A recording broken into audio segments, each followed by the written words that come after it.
Ladies and gentlemen, we have in our midst the most amazing, the most beautiful, extraordinary vocalist on the planet, Miss Jane Monheit on Who's Zooming Whom. I'm DYAN Kane. Let's bring her in right now.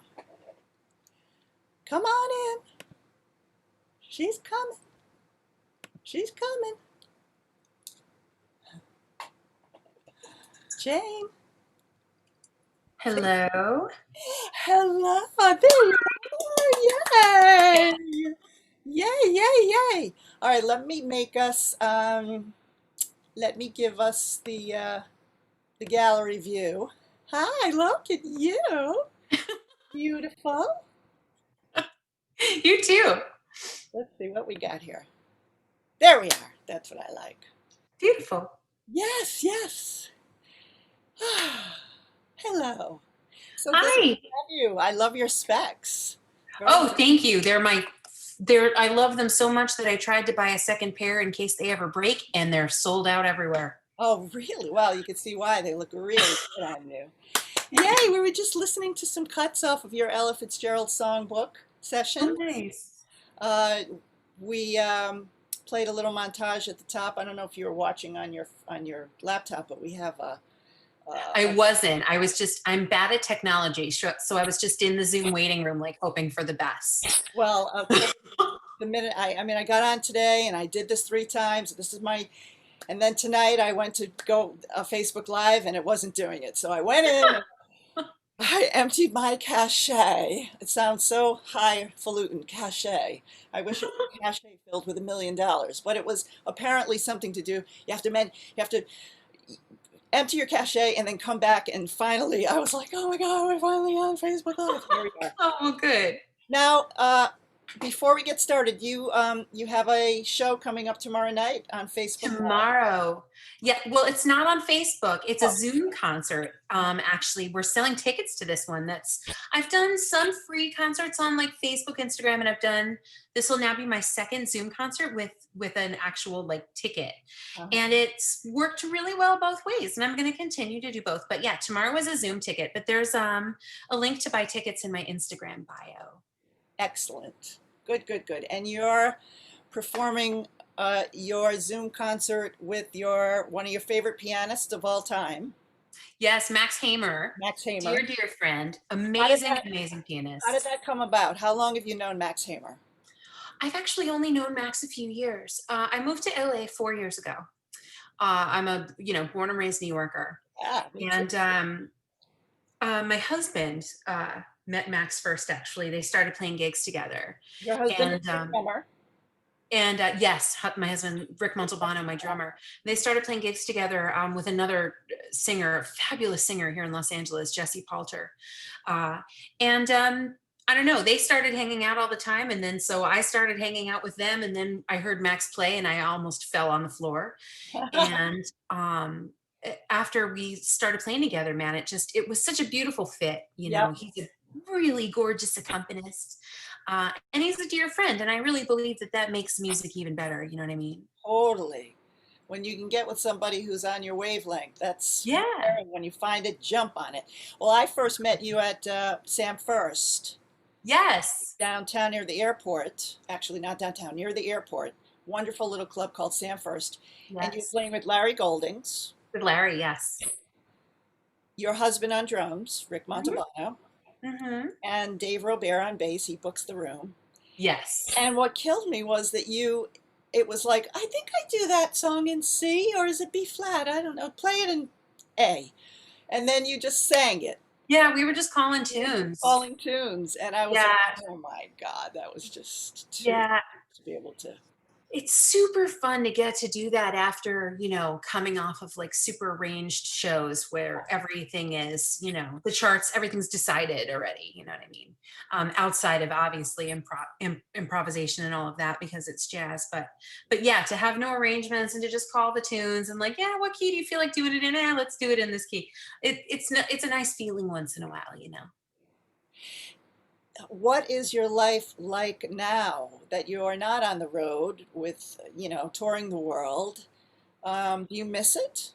Oh, intensely, like to a point that I can't even describe. It's funny.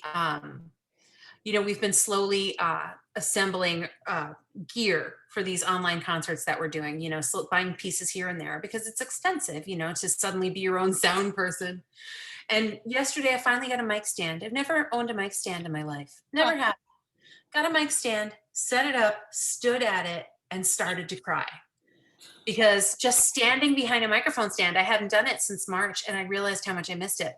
Yeah. And I miss it terribly. Although at the same time, I'm a mother, so being home has been really nice. Oh, good. Yeah. Good. Well, that's the silver lining. There has to be Yeah. silver lining in all of this. Always. Are you writing any songs while you're I'm home? really not a songwriter. I'm so attached to the Great American Songbook. Okay. It's such a passion of mine, to really keep it alive, to carry the torch, to respect the history and deliver versions of these standards that, will stand up to the test of time.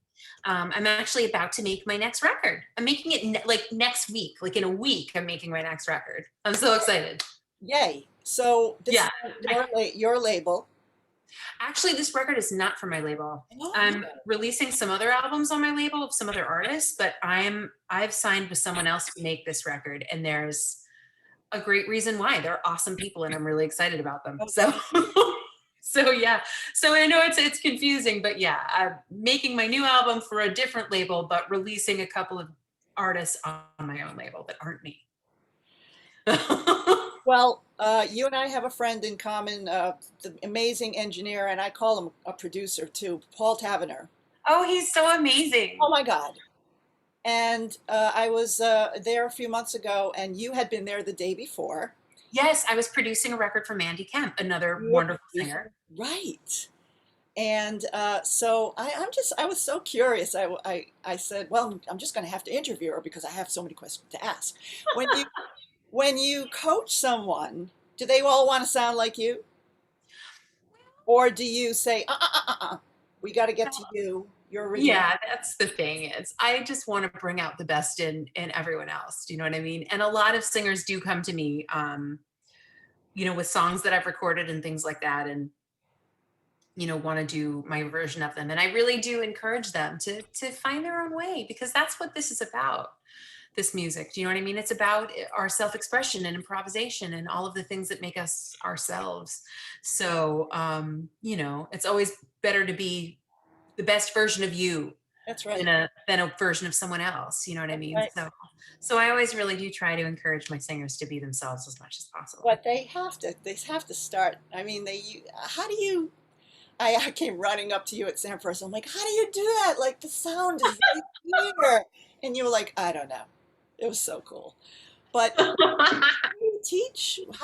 What, in a short little, if you could just compress it, what is it? How do you teach somebody to become a better singer? Well, I think it's really different for everyone. It's 100% different for everyone. I really believe that everybody has the right to sing. We're all born doing it, right? We're all born singing and dancing. It just gets socialized out of us at some point, right?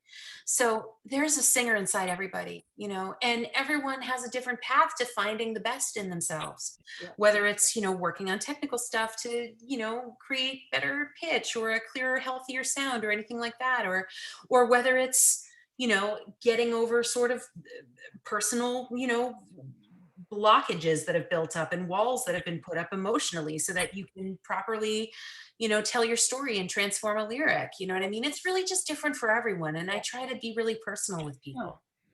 Do you have a roster of students? I have a bunch of people right now. Yeah. And I also just do like single lessons with loads of people, just like single coachings. I do those all the time. Oh. Yeah, all the time. Just, a lot of times for kids getting ready for their college auditions and stuff. I love that. That's my favorite, the college kids. Oh, wow. But yeah, I do have a bunch of permanent students right now, and I adore them. I mean, it's like I look forward to seeing them all the time. It's the greatest. That's cool. Yeah. Your natural maternal instinct comes out, and your psychiatrist comes out too. It's a thing. Singing is very, very psychological. Yeah, crying happens in voice lessons. It does. Yes, yes. Oh, well, Crying. I'm glad you told me that because I thought I was the only one. I get No, no, so it's such a embarrassed. thing, right? God, Yeah, I so cry embarrassed. every time I sing. I do. Do you still coach for your Hmm. voice? You do. Oh no, I don't. Oh, I haven't been to a coach myself in, oh, it's been a while now. I haven't since I've lived out here. The last coach that I went to, I took a few lessons with the great Joan Lader in New York. And boy, did she change my life. Oh my goodness, changed my life. Yeah. how long Taught me ago was some that? technique that I really, really needed. Oh, wow. Is, Yeah, saved me from injury and really, really, I've become a far better singer because of what I learned from her. Yeah, did you have any problems with your vocal cords on the road? I did. 365, 7, 24/7. Did you ever run into a wall? Well, what it was pregnancy. This was a while back now because my son is 12. But yeah, I was not terribly aware of how inflammation worked in the body and how my cords were going to be affected by pregnancy. And so, during pregnancy, your vocal cords are inflamed. And I sang like crazy. I toured the whole time.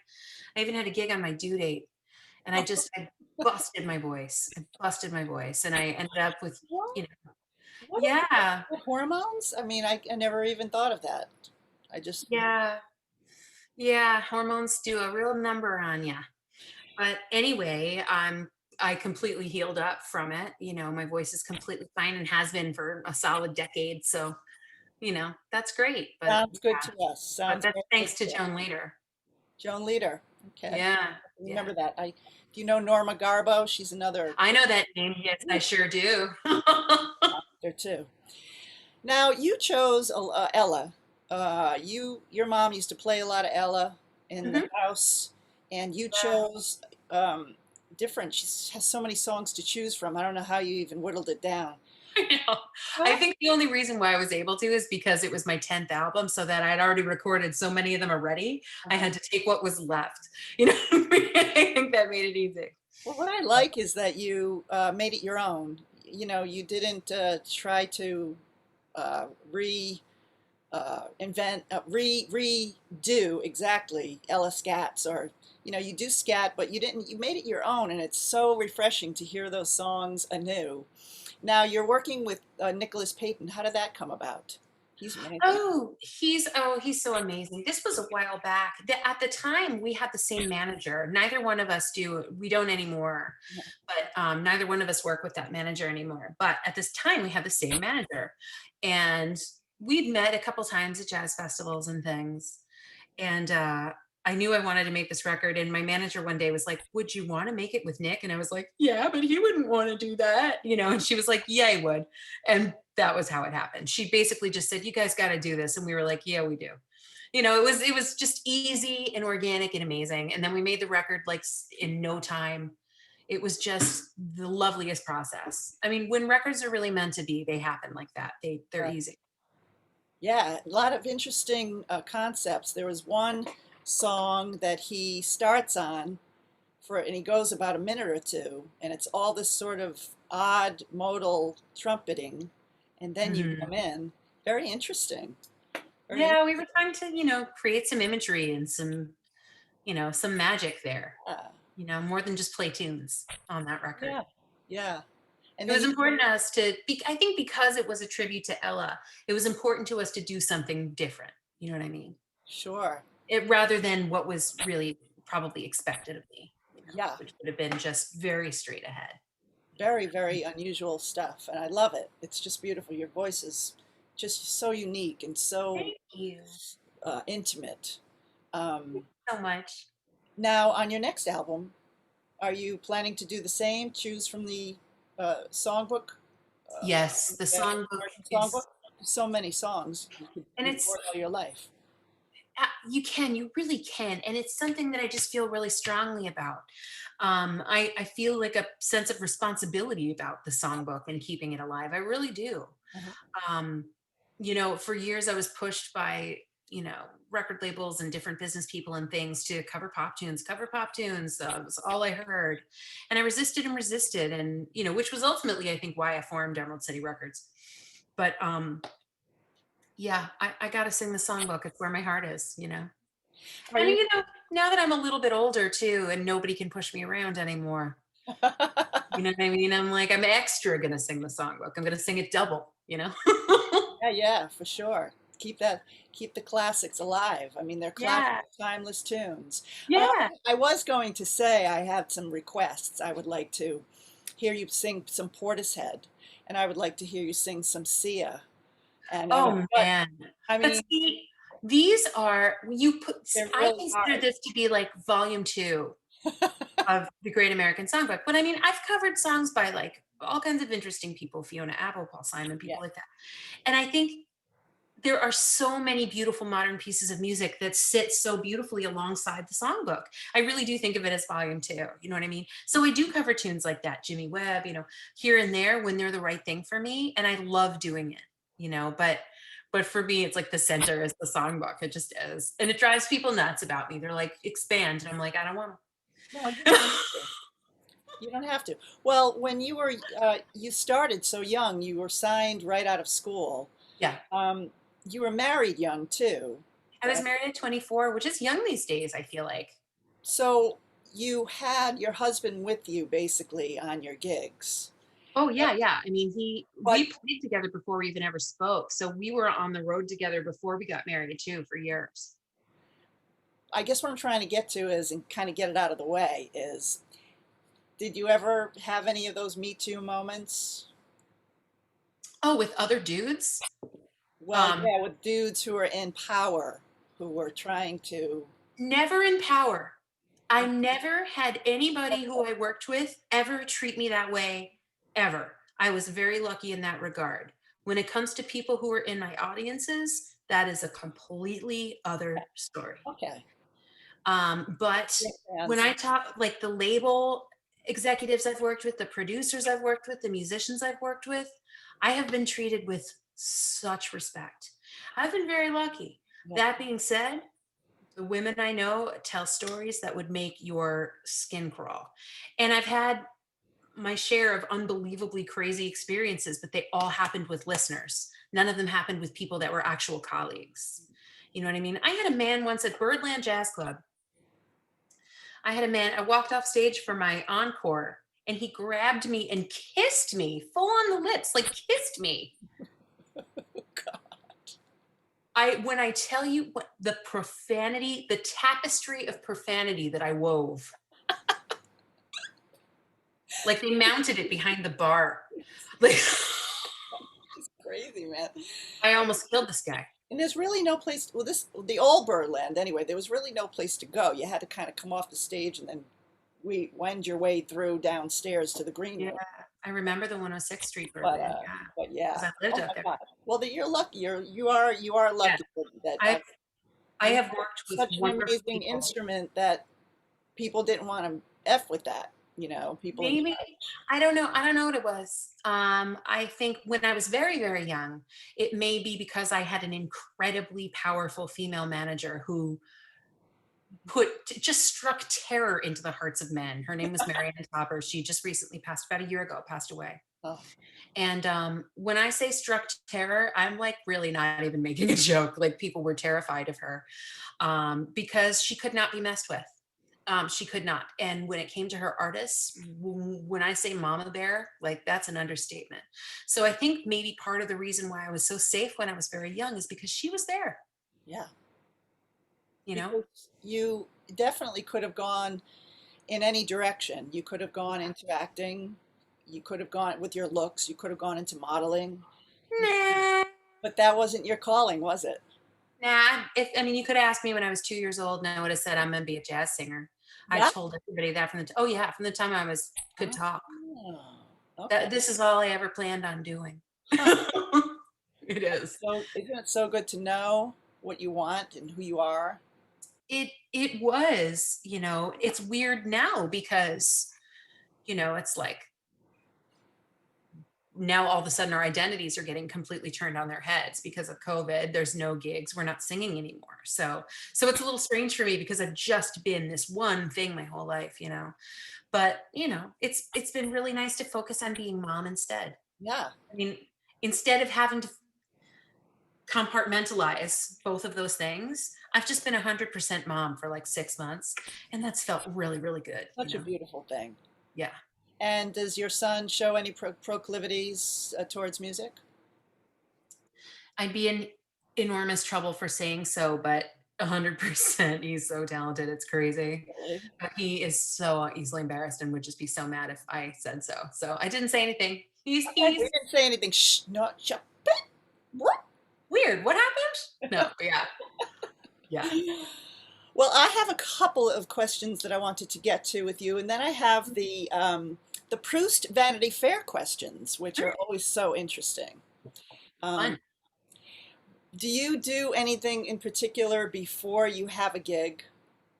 You know, do you, I clean my whole house. Do you have like funny habits that you need to get stuff, or do you, when Hmm. I saw you at Sam First and you were ready to, you know, getting ready for the gig was coming closer and, you know, it was going to start at 8 o'clock and you were standing at the bar having a conversation and I Chilling with the boys. was like, first of all, you were just so comfortable, and then you just got up on the stage and you just sang, and then you went back to the bar and you were just having a ball.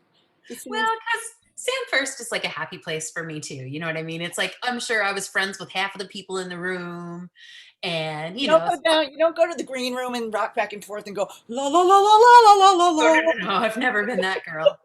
I've never been that girl. In fact, at most venues, they try to give me my own dressing room, and I say I only need that to change right before the show. I go in with the boys because I'm eating with the boys. Yeah, man. Because, but it's also like the bands I hire are generally my closest friends too. You know what I mean? So Because you form a nice. real bond playing music with people.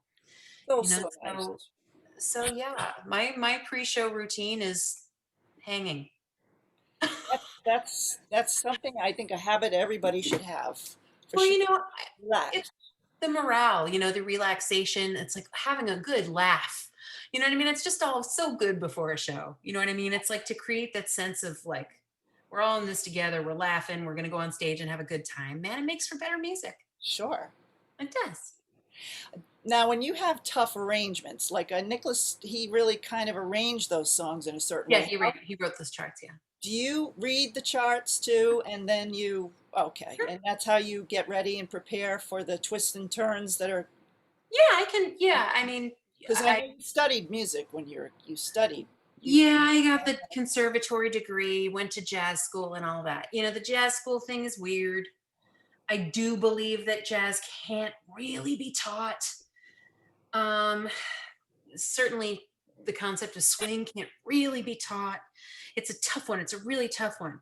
But, you know, it is important to learn music theory and all of this kind of musicianship stuff. It really aids you. It's important. And I think as singers, we think we can get away with not doing that stuff sometimes, but we gotta. And that's one thing I love about Los Angeles is all the singers I know out here are just badasses, great readers, can sing any style. You know, the singers out here are insane. It's an amazing crowd to be a part of. cream of the crop out here. Yeah. And And you coming from New York too, it's like my entire life has been blessed by just being in these communities of incredible vocalists. In New York, it was the Broadway and jazz singers who were just, they'll blow your mind with their ability. oh You yeah, know, out here, the studio singers drive me nuts. I can't believe what they can do. You know, I love other singers. So I yeah, do. me too. What's the difference between cabaret and straight jazz singing to you? I mean, if you could define. Cabaret doesn't have to swing and cabaret doesn't need improvisation. Jazz, if jazz doesn't have, well, it's not jazz if it doesn't have those things, is it? You know Right. what I mean? Yeah. So, you know, I believe that those things can coexist in the room, and I love when they do. In fact, when I feel like I'm doing my best job, they do. You know what I mean? Mhm. Like I want to sing with the musicianship of Ella Fitzgerald and the lyrical interpretive level of Bernadette Peters. You know what I mean? Like Oh I want to be able to do all those things at once. yeah, So it is my goal to be able to do all those things at once. It really is. But yeah, I think in the jazz world, cabaret is a bad word, and that's ridiculous. I think people don't necessarily understand that all that really means is storytelling through song.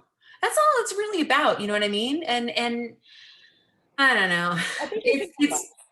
there's always conflict between the two terms, you know what I mean? But every time I go on stage, I bring them both with me. So Um, I saw Carmen McRae and uh, Betty Carter and Nancy Wilson, Diane yeah, Reed, very close up. Excuse me, I have allergies. Very me too. Oh my God, I have allergies and two dogs. And I do too. I have two dogs. I saw one of your fur babies. We showed it on the montage, the little old little lady with the blankets. Oh, she's such a good girl. So, but you have allergies, but it doesn't bother your voice to sing? I have seasonal allergies, so there's nothing you can really do Oh, about that. No matter where you live, it's a thing. But I'm not allergic to my animals, thank oh, goodness. thank God. You're so lucky. Um, when I saw these singers at the Blue Note, um, they sang jazz, but they sang it like the song belonged to them. They Yes, interpreted it. It wasn't cabaret. It was singing the song, delivering the story like you that's couldn't take your eyes off Sarah Vaughan. and that's how it should be done. Yes, That's how it should be done. And that's the two blend. exactly. It's it's like the great values of both things we want to bring with us. Yeah. But there are negatives to both too. Like cabaret can lean really corny sometimes. And jazz can be what's the word I'm looking for? Aloof. You know what I Esoteric, mean? Yeah. inaccessible. So to take jazz music and have it play to the audience a little bit more the way cabaret does, I don't think that's a bad thing. I believe in entertainment, man. You know what I mean? One of my favorite vocal groups right now are a group out of New York called Duchess. I don't know if you know them. They're so amazing. Hillary Gardner, Amy Cervini, and Melissa Stiliano, amazing singers. And I love them so much because they're bringing entertainment back to singing. Yeah, yeah. They're adorable and funny and charming, but they're smart and clever and witty, and they're never corny. And it's just fresh and wonderful. They're so amazing. Check them out. You'll love them. Duchess, which is the greatest name for a girl group, isn't it? They're a girl group who sings jazz They and sing jazz and, but it's standards. Yeah, it's really, beautiful and like traditional pop standards. okay. One of my favorite songs that I sing with them is Que Sera Sera. I sing with them Okay. sometimes when we're live together, but they're amazing. You will love them. I will look them up. Now, Yeah, your next album, do you have the songs picked yet?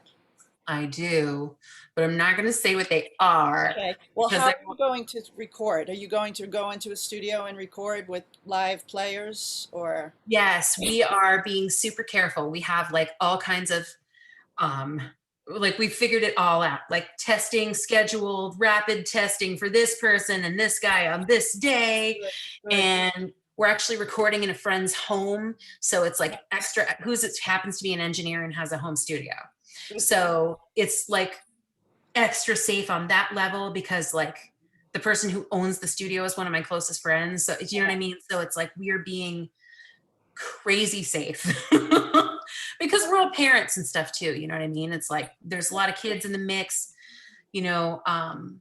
and immunocompromised people that we're related to and stuff like that, so we're being crazy careful, but we got to get on with music and work and do it because we got to figure out how we're going to pay our bills, all of us out here, you know That's what I right. mean, artists are, we got to find a way to make progress, don't we? Well, it's happening. I mean, it's opening up a little bit. People are starting to play outside. Yeah, People are thank doing goodness. roll-up concerts where they, you park your car and they have a whole stage and they do a whole show and it's really fun. That's awesome. We artists will always find a way We to will. survive. We will And always be creative in our endeavors. We'll we always. will. And I can't get too down about it either because we're really all in this together. That's right. It's not one of us that's suffering. It's literally all of American artistic culture. Like it's just we're all so screwed that we'll all find a way out of it together. We will. Yes, we will. We must. We Yeah. must persevere. Well, I'm very excited to. Can you tell us who's on it, or Is it everything? Oh, I can tell you who's on the record. Yes, of course. My pianist of over 20 years, Michael Kanen, is, he's my like musical husband. Yeah, so he's actually flying out to do the record, which is a really big deal. And like we were like talked about it for a really long time, and he thought about it really carefully, and like it was a huge decision. And but he's coming. Oh wow! And then Where's he flying out from? New from York. New York, New York. And then my husband, Rick Montalban, is playing drums, of course. Yeah. And then David Robert playing bass. Oh, cool. Mm-hmm, yeah. Cool. Yeah. I love him. Are you a big rehearser, or No, I am not a big rehearser. No. But what I do when I make a record is I really work the tunes live during shows for a while before I record the album. So I don't know, I like that rather than rehearsing in a studio. I like working the tunes live. So a lot of that was done over the last couple of years preparing to make this record. So the tunes are, under the band's fingers. So we don't really need to rehearse a lot. We can just go in and just kind of kill it, and it'll be fresh and fun that way. And I like to work that way. Yeah. Do you like to get everything out in one day, or do you take a little couple of days? And we're taking 2 days just so we don't have to crazy rush, because it's a whole record. So we're going to take 2 days. But I never like to spend a million years on a record. If I have to spend a million years, I'm not doing my job. Do you like recording as opposed to performing live, or I do. different? I love them both. Oh. I love them both for different reasons. I really do. I mean, I love performing because obviously it's performing. I mean, what is there not to love? I mean, but getting into the studio and having the focus be off what I look like, what I'm doing, and have it just be about music for a minute and not about like my freaking false eyelashes you know what I mean? It's awesome. I love that feeling of like, okay, nothing matters right now except the song. Right. That's a really nice feeling. So I enjoy both. But that being said, I love the false eyelashes. You know what I mean? I love the show business. So all parts of it I enjoy, but I love being able to have both. Yeah, it's a whole different animal being in the studio. Everybody just focuses. Mm-hmm. It's like really, really intense. I love it. Oh, I'm so excited. I can't wait to hear. Do you are there things that you haven't done yet that you still want to do? Like Broadway? Oh, yeah. I mean, in a huge way. Like I know you've done a shitload already. Your career is stellar, but are there things or people you want to still work with? Like, oh, yeah. The Quincy Jones. I got to work with Quincy Jones. Or oh my God. I mean, first on my list of like my dream someday is Take 6. Just like Take 6, please can I sing with you just someday? Take 6. Are you listening? Prince will come. Out there? And of course I've been close to Broadway a couple times. And it hadn't panned out either of those times. And it was a good thing that it didn't, because the way things ended up with those particular shows and my touring and everything, it was good that it didn't happen. But if it happened in the future, I'd be super psyched about it. Yeah. But who knows? It could still happen. It could. You never know. It's like maybe someday some carousel revival in the future needs a Cousin Nettie, and right here. Still only 42, but pretty soon. Cousin Nettie. Yeah. Cousin Nettie. And as far as, the label, when you're with a label, they may basically do everything for you. And you had then you decided to have your own label and produce your own. Was that a very big template that moved in your life? I mean, did you realize things you never knew before that labels do that now you have to do as the independent? Well, I didn't run the label myself. Even though it was my label, I didn't run it. My management ran it. Oh. So, and they were very experienced at doing those things. So I didn't have to do any of the nuts and bolts. All I had to think about was music and the creative part of things. Oh, good. So yeah, so it was like that. And so it wasn't a huge leap in that department. Where it was a huge leap was creatively. It was like, wait a minute, nobody's telling me what to do. Nobody's telling me what to look like. Nobody's saying, oh, no, no, no, you can't have that person. We don't think he's good enough. Nobody's, you know what I mean? So it was like all of a sudden I could do whatever I wanted musically. And that was the biggest change right there. Huh. Yeah. That and suddenly having to come up with your own budget, there's that. Right. Yeah, that's huge. Mm-hmm. Huge.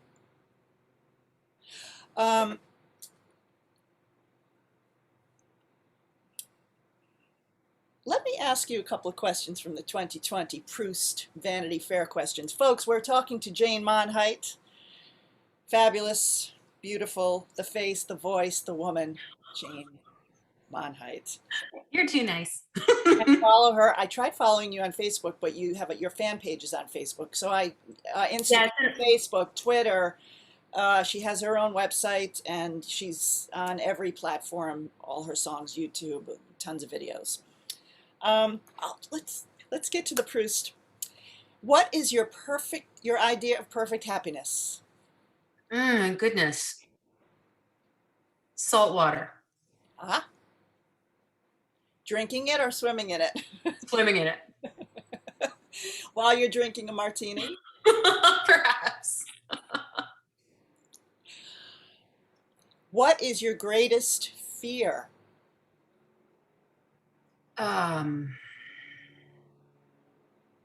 Something bad happening to my child. Yeah. It all comes down to that, doesn't it? When you have a child, it changes your whole life. Yeah. I mean, this whole COVID thing, people with kids, I'm like, how in the world? Yeah. Thank goodness for distance learning, because. Well, not only that, but how do you explain to your child? Well, luckily mine is old enough to understand. You know what I mean? Like, there are some difficult conversations I don't have to have because he's 12 and he gets it. You know what I mean? On a really mature level. Involved. But yeah, it's tough on him though. Tough on all of them. And you've been homeschooling? Yeah, we're distance learning through his school, but it's all online. And yeah, he's been home since March. Is that challenging for you to be a teacher as well as a mother and be home? And it is, but my husband is such an incredible partner. My husband does probably more of the homeschooling than I do because he's far more patient than I am. So he takes on a lot of that responsibility. He's really amazing at it. He does, my husband is learning algebra, relearning algebra right now. Like that is like, I married the right man. Yeah, man. I really did. The drummer and he knows algebra. I know, it's like kind of hot. What more can you ask me? I'll cook a man like that dinner anytime. Just, what do you want for dinner, honey? Anything. What is the secret to a successful marriage, do you think? What is your best friends. Success? We are best friends. I think that's what it is. We're best buds. Like I think we laugh so much every day. I can't even imagine what it would be like without that. Yeah, we're just best buds. You know what I mean? I think that's what it is. Very, very cool. Nice. And we're still stupidly in love with each other after 22 years, magically. Oh, so nice. So nice. Okay. What is your greatest extravagance? Extravagance? Yes. During non-COVID times, because I gave it up for COVID. Yeah, let's say non-COVID. What would you? Because I had to give it up for COVID, but nails. Yep. Like right now I have nothing, but oh my God, when I tell you, I love having gigantic, glittering, sparkling acrylic fake nails out to here, just boom. I love that. I love my fake nails, and that is my luxury. That is like my one. Streisand of you, because yes, always had those long, luxurious, her beautiful. Yes, and she still does, and they're beautiful. Your nails look beautiful, by the way. They're like really showing up in the camera. They look really pretty. At home, I did my nails right before, and don't look too closely because I don't have any top coat on them. They look really pretty though. Thank you. What do you consider your best achievement other than your son, what would you consider your greatest achievement? Again, we are going down a list of the 2020 Proust Vanity Fair questions. At the end of Vanity Fair, they have that questionnaire. It's wonderful. What's Um, your greatest honestly, achievement? you know, I think people would, if people looked at my career, they would choose something else. They would say like singing at the Hollywood Bowl or singing at Carnegie Hall or singing for the president or like a thing like that. But the thing I'm proudest of is writing lyrics for Yvonne Leeds. I've written some lyrics for Yvonne Leeds, and that's the proudest thing that's it. Yvonne Leeds. Yvonne Lins, Lins. He's my hero. He's a Brazilian composer. Right. He's sort of like a modern day Jobim. And I bet you know a whole bunch of his songs and you just don't recognize his name. But And you wrote lyrics for I've his. written some lyrics for him, yeah. And that's the thing I'm proudest of, yeah. Wow. Yeah. In English? Uh-huh. In English. Yeah. Well, that's fantastic. So you like collaborating with him. I do. I just worship the ground he walks on. Check out his music. Oh, the songs are so beautiful. Ivanleids. Lins. Lins. Right. Okay. I saw that name in your bio. Mm-hmm. If you could choose what to come back as, Oh, hell, I'd be a cat. or who you. I wouldn't even be a person. I would be a cat. I would come back as a cat. They have the best life. I have two of them. They have the best life. Two cats and two dogs? And two goldfish. Aww. They're not, everyone, they come in my apartment. Well, not lately, but, and they assume the goldfish belong to my son, but no, they're mine. They're my beloved goldfish sons. Awesome. Yeah. For a fur mom. Look, there's something I'm taking care of or feeding around here. I'm feeding half the neighborhood's worth of birds, squirrels. My balcony is so stuffed with plants, it's like a jungle. It's ridiculous. Since COVID, all I do is like nurture. Oh, yep. That's all we can do, really. Yeah. That's all we can do, and vote. Yep. Did that today. And we can vote. Yep. We must vote. Are you political at all? Are you planning to get involved with helping at the polls or making phone calls or anything like that? Do you feel? I haven't found any opportunities yet, but now that it's coming down to the wire, I'm starting to go like, I haven't done enough. I need to be more responsible. Just voting myself isn't enough. So I have a friend who's really involved in a lot of outreach right now, and I might ask her how I can help out. And you said you sang for a president. Which one? I did. George W. Bush twice. Wow. Yeah. That's memorable. Yeah, it was really cool. It was, I got called for a bunch of big Washington events, and it was really fun, really fun. Did you always have a manager or an agent working with you and booking you? Always. Yeah. I've never not. I've been signed to management and labels and agents and all of that kind of stuff since all of that started at about 21. And now you're 42. But you're not working with a manager right Oh, now? yeah. Oh, you are? Yeah. Oh, okay, because you Manager, agent, everything, yeah. Oh, good. Okay. I always like to ask singers that because So many of us are out here doing it on our own now. Always so good to have somebody booking you. Yeah, it is helpful. But it can be done on your own though too. It really can. Yes. But I mean, if you're getting the big gigs, Yeah. I'd surely love to It's good to have some. give a percentage of that to somebody who's helping me get those big gigs. Yeah.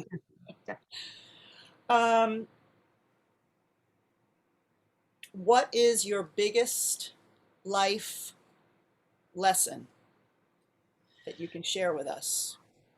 I don't know, because I'm still learning. I really let people walk all over me in my 20s in a way that I just don't anymore. In what way? Well, someone would say something, like a business person would say something mean to me. And when I say mean, I mean mean because I mean unnecessary. Something about how I looked, something that really had very little to do with business, stuff like that. And I would just take it, or I would go cry in a ladies' room, Now I would be very free with my terminology when I told that person where they could go. You know what I mean? So I think that's been a lesson, not to be a doormat anymore. Okay. And it took getting into my 40s. It really did. Well, also your track record, you know yourself now, you know who you are and who you're not, Mhm. and what you can do, what you won't do, and what you know more about yourself. So with that comes confidence. Yeah, definitely. Absolutely. 100%. We must persist. Hmm. Um, do you, when you go out to hear somebody sing, who do you leave the house for? Not now, but before when you were able to. Do you go out to hear singers a lot? Because some people who are in the business don't like to go out. No, I like to go out a lot. I really, I love going to Vitello's to hear people whenever I can. I love that room. And so whenever any of my friends are in Vitello's, I'm always in the room. You know, whether it's Jim Crusoe, Billy Stritch, Nicholas King, Linda Lavin. I mean, I love that room. And so whenever any of my friends are there, and I'm always like, they have to basically twist my arm to not sit in. I basically force myself on everyone. But yeah, I do. I love going out to hear singers, and especially my peers. You know what I mean? And when you listen to music, who are you listening to? Who do you listen to? At home, usually it's honestly like the same stuff I listened to as a kid. Like yesterday, it was Ella and Sammy Davis Jr. and Joe Williams. You know what I mean? So it's when I go to put music on at home, especially lately, I feel like it's been yeah, returning to a lot of childhood stuff. Huh. Yeah. You know, you've had a really incredible life. I mean, have you had any major turning points and disasters or tragedies that have happened that have really like phew, knocked you down for a minute? You had to stop everything, or Oh, how do I you never stopped. process that? I never stopped a darn thing. That's the problem with having a touring life is when things like that happen in your life is you don't stop because you've got a whole bunch of million of signed contracts and you have no choice. Right. You just keep going. And so I didn't stop for a minute for anything until COVID for my entire adult life.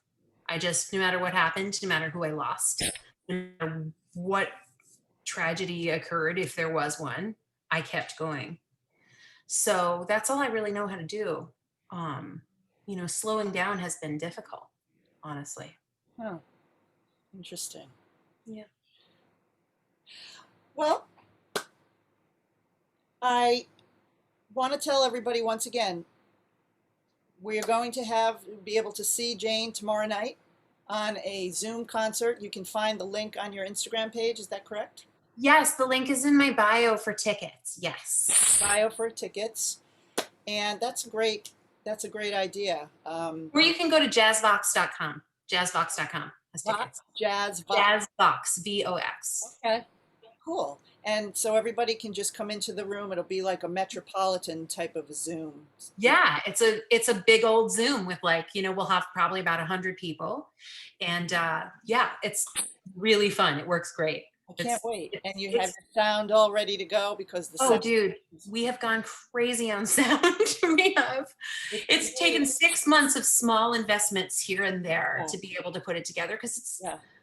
expensive to suddenly, be your own engineer. But luckily, my husband is really good at this kind of stuff and has been very helpful. Oh, good. But yeah, so we've got a whole set. I should post a picture of it tomorrow. I should. Awesome. Yeah, you should. I really can't wait to Yeah. hear it because some of the Zoom concerts, the sound and Zoom, they just don't get along. But there's Yeah, a way it's to do it. difficult. Interface Yeah, there and all that is. stuff that. There is, and we've really been working on it. And well, I say we, it's not been me, it's been my husband and my pianist, Ricky and Max. They've come millions of miles with the sound, and it's going to be great. My God, you're so lucky to have technologists, Oh God, I people know. who are nerdy. I call them I know. technologists because uh, that's a godsend. That's a godsend. Let's see Truly. if we can bring up. This is gonna our song as we go out. So wonderful to have you and to be able to talk to you. Well, thank you so much. This was totally fun. Oh, I mean, I feel, I used to do this in New York I used to go out and go to the parties, all the parties in New York, and work with this company. We used to interview people, and I loved it. I loved it. And I know so many people out here, and whenever I see them out in public, I want to pick their brains, and I'm like, I got to start doing that again. I have to make a show, and COVID Yeah, led me to this, perfect opportunity. among other things. Thank you. Good Thank luck you. tomorrow night, and you Thank can also find some merch on her on your. Yep, I love it. I love Doesn't that. really show up over Zoom, but yeah. On one of the pictures in the montage is your eyelash coming off. I know, and that's how this happened. Because you cry when you sing ballads. I do. I always do. I can't help it. That's where it came. Very good. Thank you so much. Thank you, Jane. We'll catch up to you soon. Awesome. Have a good night. Thank you. Same to you. Ladies and gentlemen, that was the incredible Jane Monheit. So thrilled to finally be able to talk to her. Thank you for stopping by. I do want to again play the montage at the end of the video in case some people who are coming aboard missed it. I didn't have time to check your messages either, so I'll check them and answer any questions that you might have had. And before I bring that montage up again, I just want to tell everybody my new CD is out on all platforms. It's called Soul of the Water. It's a lyric taken from one of my favorite songs on the CD, Esperanto, written by Kurt Elling and Vince Mendoza. And I'm very proud of this project. We have some really great friends playing on this project, and I hope you enjoy. I hope you enjoy it. So you can find that on, Apple and Amazon and Spotify and all those places. Also, I just want to make sure that you mask up, use alcohol, wash your hands often, and vote like your life depends on it, because it does. All right, let's bring up one more time here. Let's see if we can find this. Here we go. The beautiful Jane Monheit. Actually, the next 5 tunes we're going to play are all arrangements that Nicholas wrote for us. This first tune is a Johnny Mercer tune.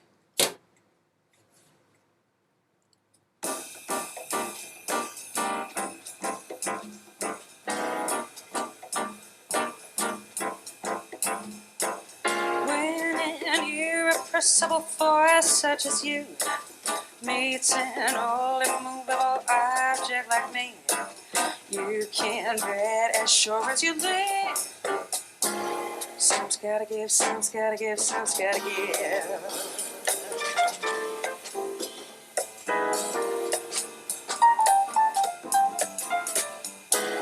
When an irresistible smile such as yours warms an old implacable heart such as mine, don't say no because I insist.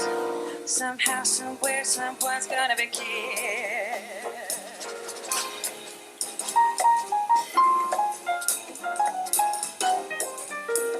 So I'm good. Who knows what the fates have in store from their vast, mysterious sky? I'll try hard, ignoring those lips that I adore. But how hard can anyone try? Fight, fight, fight, fight, fight with all of my might. Chances are some heavenly star-spangled night we'll find out as sure as we live. Some's gotta give, some's gotta give. Some's gotta give, some's gotta give. Some's gotta give, some's gotta give, some's gotta give.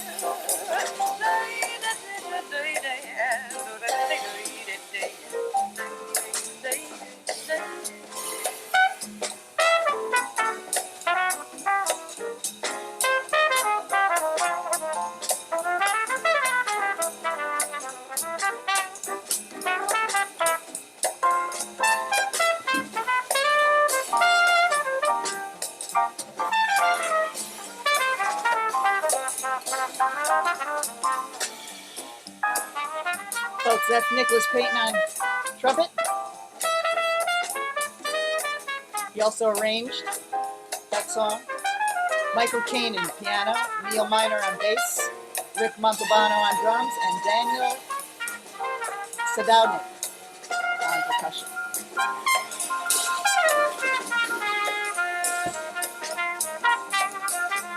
So I'm gone. Who knows what the fates have in store from their vast, mysterious sky? I'll try hard, ignoring those slips that I adore. But how hard can anyone try? Fight with all our might. Chances are some heavenly star-spangled night. We'll find out as sure as we live. Some's gotta give, some's gotta give. Some's gotta give, some's gotta give. Some's gotta give, some's gotta give. Something's gotta give. Some's gotta give.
Thank you, folks.